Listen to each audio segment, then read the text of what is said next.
Hi everyone, स्वागत है आप सबका आपके अपने चैनल केयर्स क्लासेस में। आज के इस लेक्चर में हम सब देखेंगे क्लास 10th मैथ।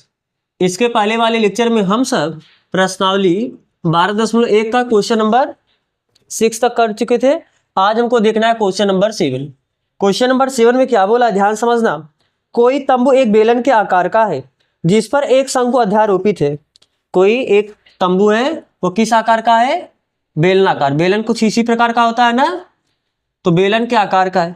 इसके ऊपर एक शंकु अध्यारोपित है। अध्यारोपित होने का मतलब रखा हुआ है। फिर क्या बोला कि यदि बेलनाकार भाग की ऊंचाई और व्यास क्रमशः 2.1। ध्यान से देखो, पहले आपको क्या बोला है, पहले ऊंचाई बोला है। तो जो पहला, क्योंकि दो वैल्यू यहां पर दिया है, एक 2.1 मीटर दिया है और एक 4 मीटर दिया है। पहले आपको ऊंचाई बोला है और फिर आपको व्यास बोला है। यानी ऊंचाई कितनी है? 2.1 मीटर। ऊंचाई यानी ये ना, ये ऊंचाई आपको कितना दिया है? 2.1 मीटर। और जो बेलनाकार भाग है इसका व्यास, व्यास यानी ये पूरा, ये आपको कितना दिया है? 4 मीटर। ठीक है।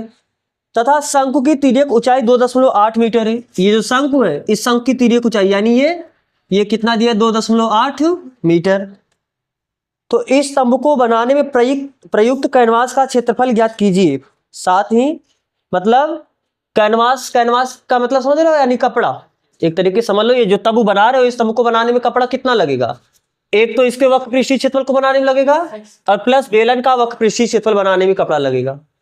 बस नहीं, आधार का क्षेत्रफल बनाने में कपड़ा तो नहीं लगेगा ना, क्योंकि अब वो तो अंदर से पूरा खाली है ना। बात समझ, अंदर से वो खोखला, उसमें नहीं, केवल आपको ये राउंडेड बनाना है और ऊपर से कवर करने के लिए बनाना है। अब सामने इधर अपना जैसे कुछ अपना खुला रहेगा कि बस खोल देंगे, अंदर चले जाएंगे तंबू के अंदर।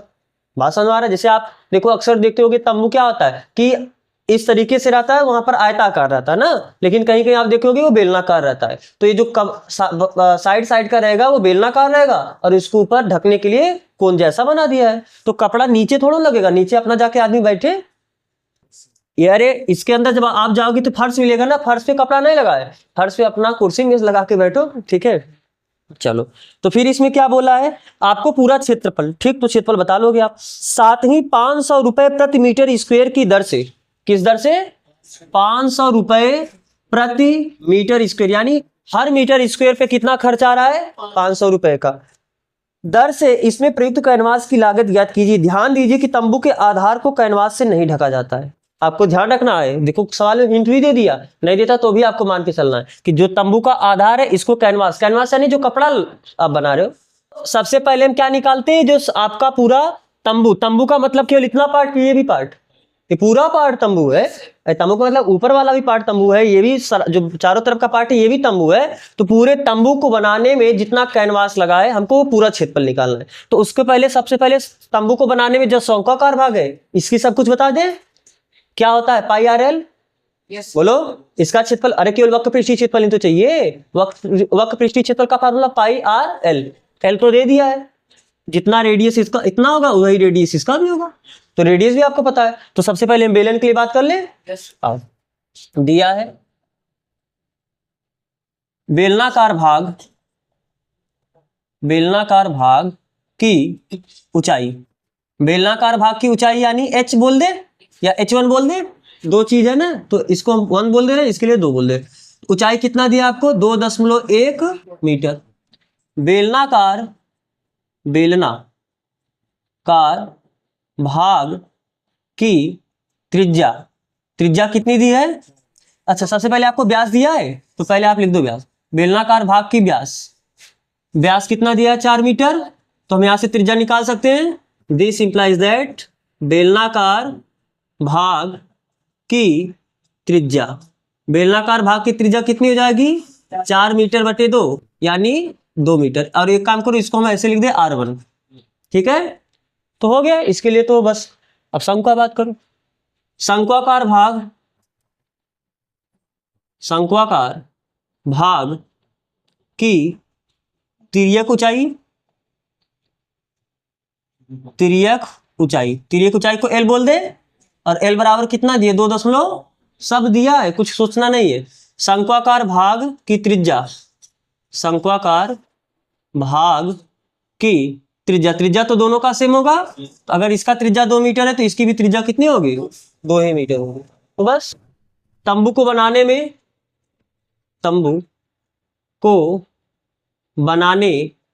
में लगे या प्रयुक्त बोल सकते हो ना, प्रयुक्त मतलब उसमें लगा हुआ ना, प्रयोग किया गया।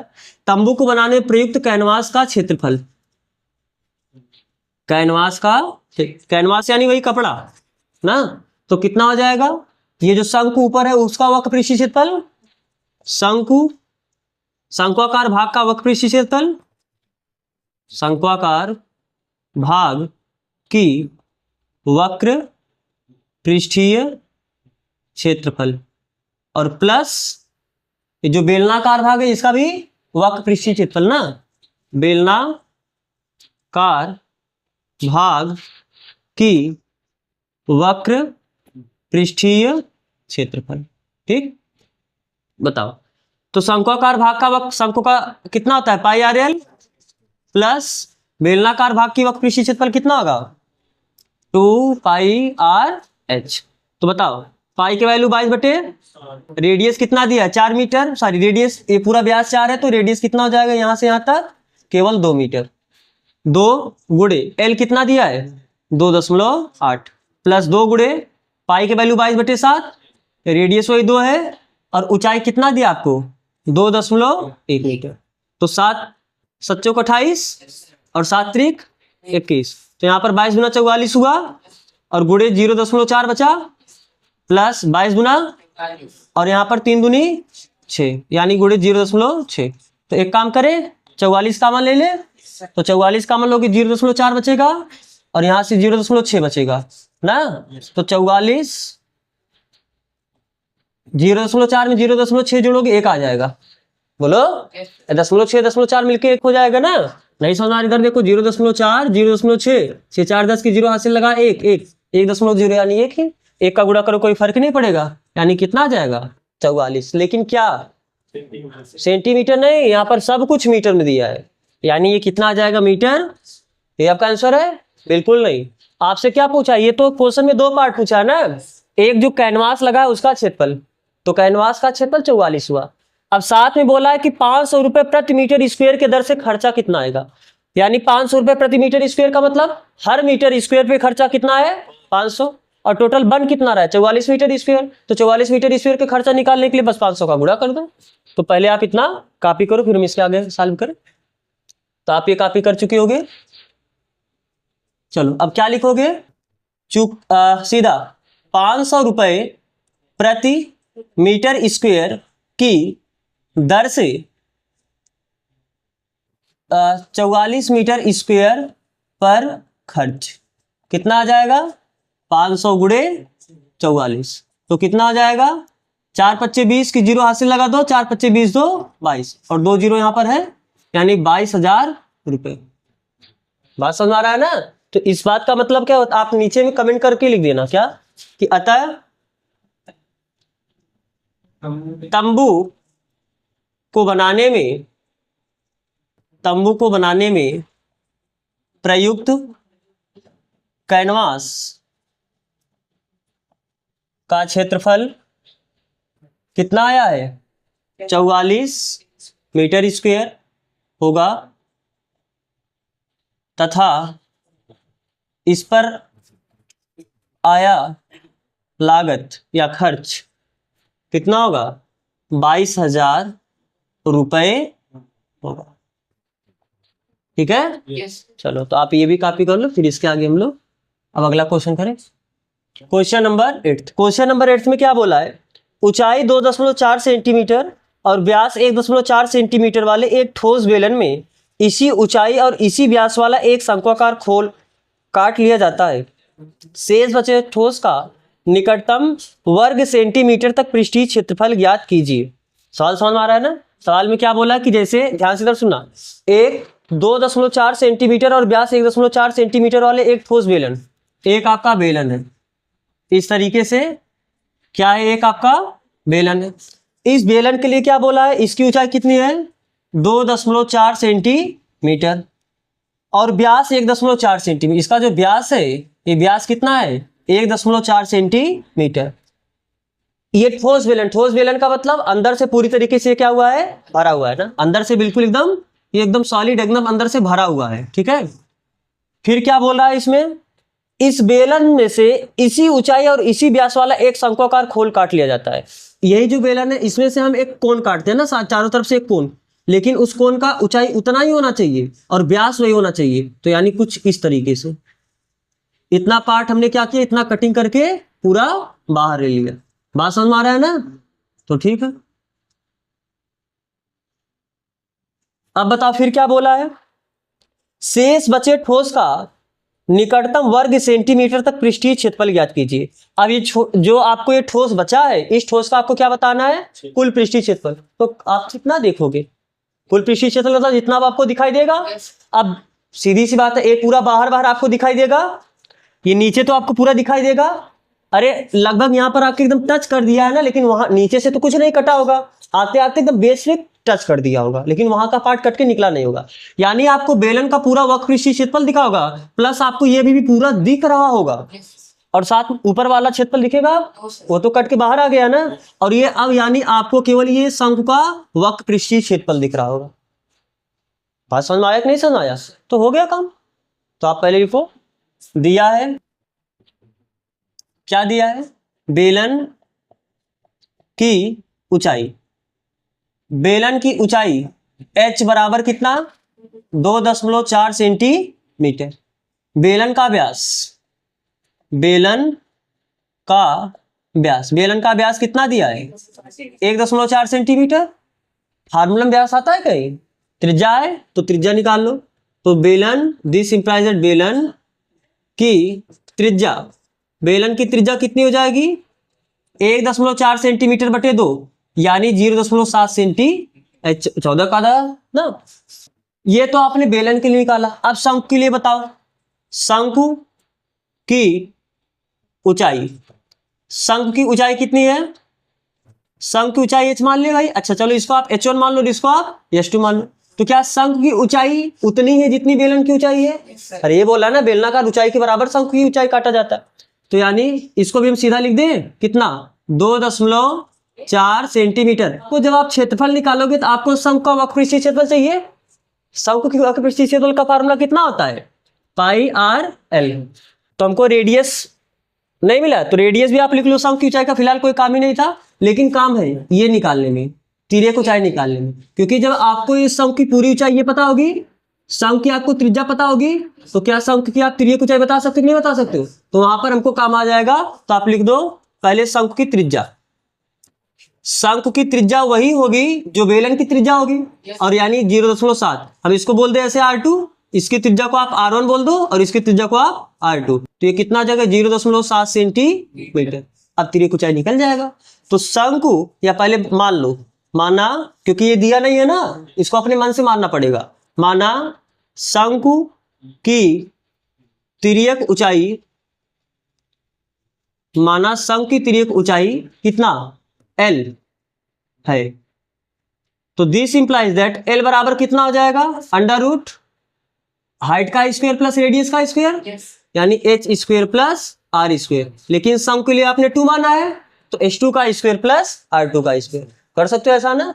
तो कितना हो जाएगा, l बराबर अंडर रूट h2 का वैल्यू कितना है, 2.4 का वर्ग प्लस रेडियस कितना है, 0.7 का वर्ग।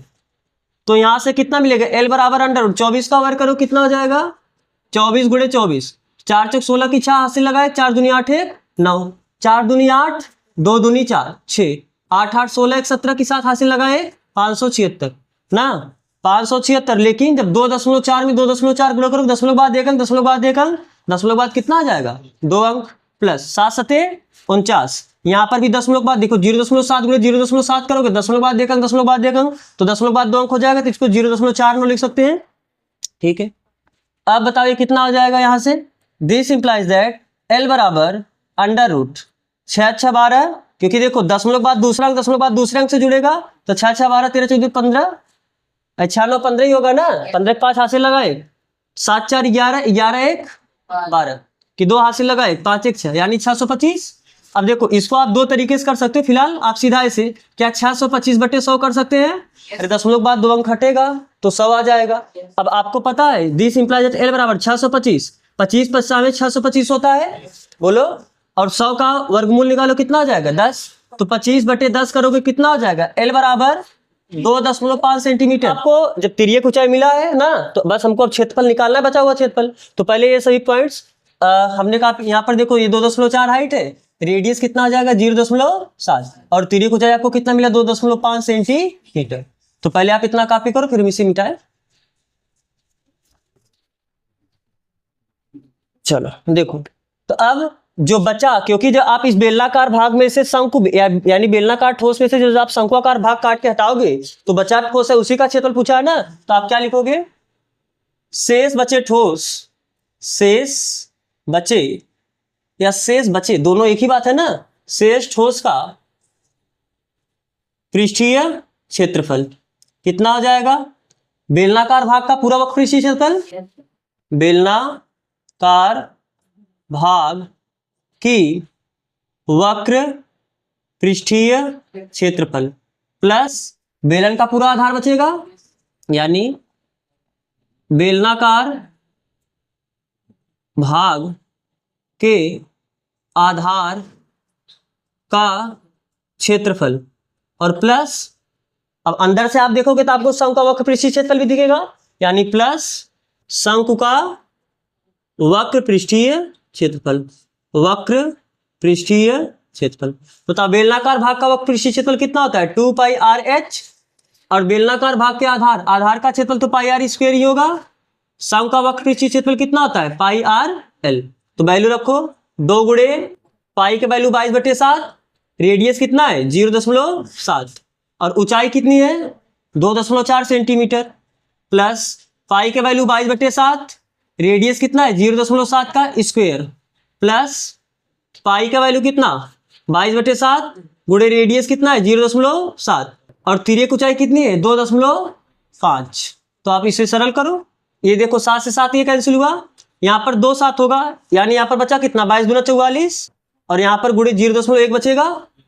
बताओ 7 के साथ, लेकिन 10 बाद एक अंक रहेगा ना, और अभी यहाँ पर 2.4 बचा ही है, प्लस 22/7 था गुणे 0.7 गुणे 0.7 ही तो है, यानी 0.7 का स्क्वायर, यानी 0.7 गुणे 0.7, तो 7 से 7 कैंसिल हो, यानी 0.1 बचा, तो 22 गुणे 0.1, 22 हम इसको ऐसे लिख रहे हैं ना, 22 गुणे 0.1, और अभी ये आपका 0.7 बचा है, प्लस ये भी 7 से ये भी 7 कैंसिल हुआ, तो यहाँ पर कितना बचा 22 प्लस गुणे 0.1, 7 1 के 7, लेकिन 10 बाद एक अंक तो रहेगा, और यहाँ पर कितना बचा 2.5, तो कितना आ जाएगा 44 गुणे 0.24 लिख सकते हैं इसको, अरे 24 के 24 ही होगा, लेकिन 10 बाद एक अंक, 10 बाद एक अंक, 10 बाद 2 अंक हो जाएगा, प्लस 22 गुणे 7 के 7, लेकिन 10 बाद एक अंक, 10 बाद एक अंक, यानी 10 बाद 2 अंक हो जाएगा, कहने का मतलब 0.07, अरे 10 बाद 2 अंक होना पड़ेगा ना, ठीक है, प्लस 22 गुणे 0.1 पे 2.5 गुणा करो 25 से के 25 ही होगा, लेकिन 10 बाद एक अंक, 10 बाद एक अंक, तो 10 बाद कितना हो जाएगा 2 अंक। बस समझ आ रहा है, तो बस आप ये गुणा भाग करो, कितना आ जाएगा 22 कामन ले ले, क्या थोड़ा सरल हो जाएगा ना, 22 कामन लो, तो 22 कामन लोगे, यहाँ पर बचेगा 2, और जो 24 में 2 का गुणा करो कितना आ जाएगा 48, अरे 24 गुणा 48, तो यानी 0.48, 22 तो कामन लिए हो, तो यहाँ पर कितना बचेगा 0.07, और 22 कामन यहाँ पर कितना बचेगा 0.25, आप इसको जोड़ो 0.48 0.07 0.25, तो कितना 7 5 12 12 8 20 की 0 हासिल लगा, 8 2 6 6 2 8, तो यानी 0.08 बचेगा, यही होगा ना, तो कितना आ जाएगा 22 गुणे यहाँ पर पूरा ये कितना आ जाएगा 0.80, तो आज आप गुणा करोगे तो 8 दूनी 16 की 6 से लगा 1, 8 दूनी 16 1 17, और यहाँ पर 0 है, लेकिन 10 बाद 2 अंक है, तो 10 बाद 2 अंक ही होगा, यानी 17.60, और ये क्या सब सेंटीमीटर में दिया, तो ये भी किस में आएगा सेंटीमीटर स्क्वायर में। समझ में आ रहा है ना, कोई दिक्कत नहीं है किसी को, ठीक है, तो आपको ये भी कॉपी करना, आप इसे कॉपी करो, फिर देखते हैं इसका अगला क्वेश्चन।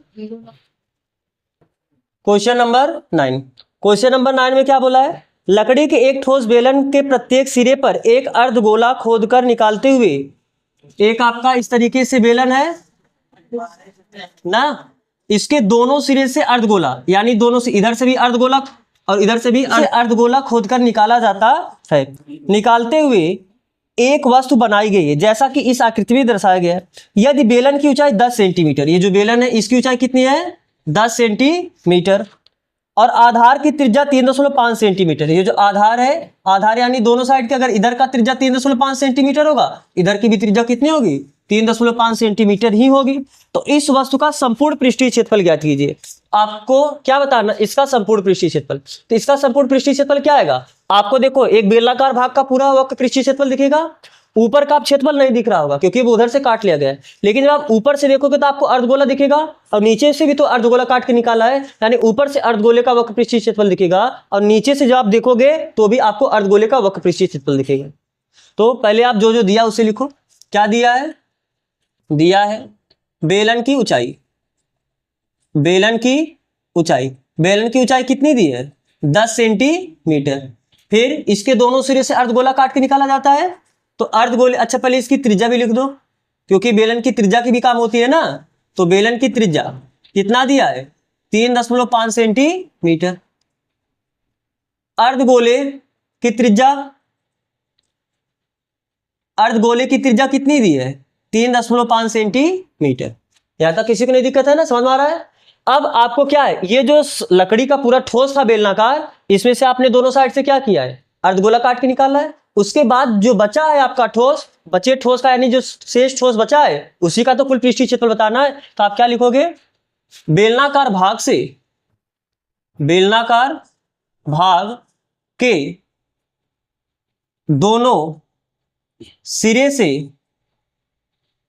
अर्धगोला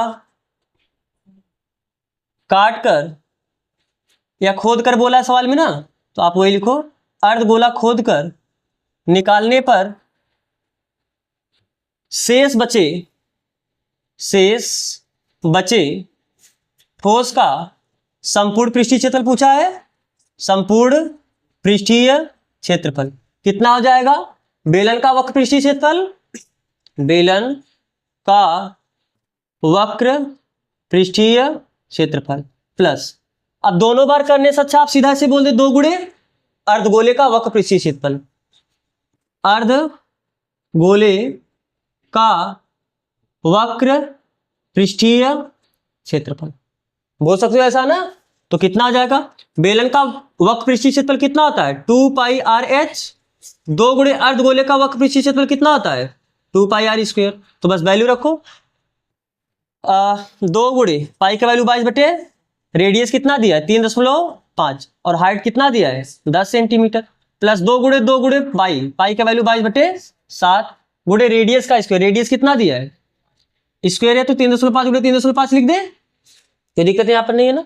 अब देखो 7 पचे 35 और 7 पचे 35, यानी यहां से क्या बचा 22 गुना 44 गुणे यहाँ पर कितना बचा 0.5। अरे 7 पचे 35, लेकिन 10 बाद एक अंक तो बचेगा ना, तो 10 बाद एक अंक हमने लिखा।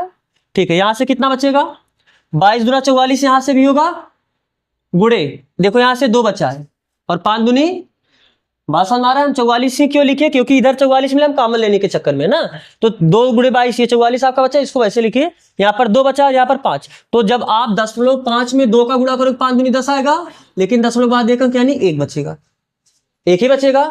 और जो इन दोनों का गुणा करने के बाद 1 आया, 1 का किसी में गुणा करोगे तो वही रह जाता है, यानी 3.5 में 1 का गुणा करोगे 3.5 ही रह जाएगा। तो कितना हो जाएगा 3.5। देखो अभी यहाँ पर ये जो 10 बचा है, अभी ये हमने लिखा, आप यहाँ पर गुणा करके 10 भी लिख लेना।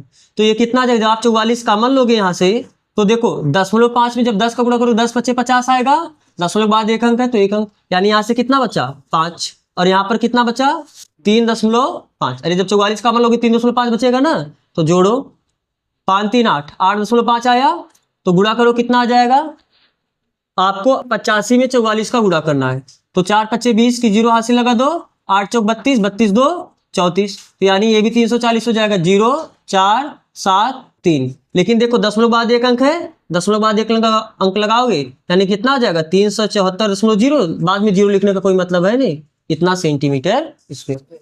सही है ना। तो आपको ये कॉपी करना, आप इसे कॉपी करो। तो इस प्रकार आपका ये प्रश्नावली यहाँ पर कंप्लीट होता है। अब इसका अगला प्रश्नावली हम लोग अगले लेक्चर से स्टार्ट करेंगे। यहाँ तक जुड़ने के लिए आप सबका बहुत बहुत धन्यवाद।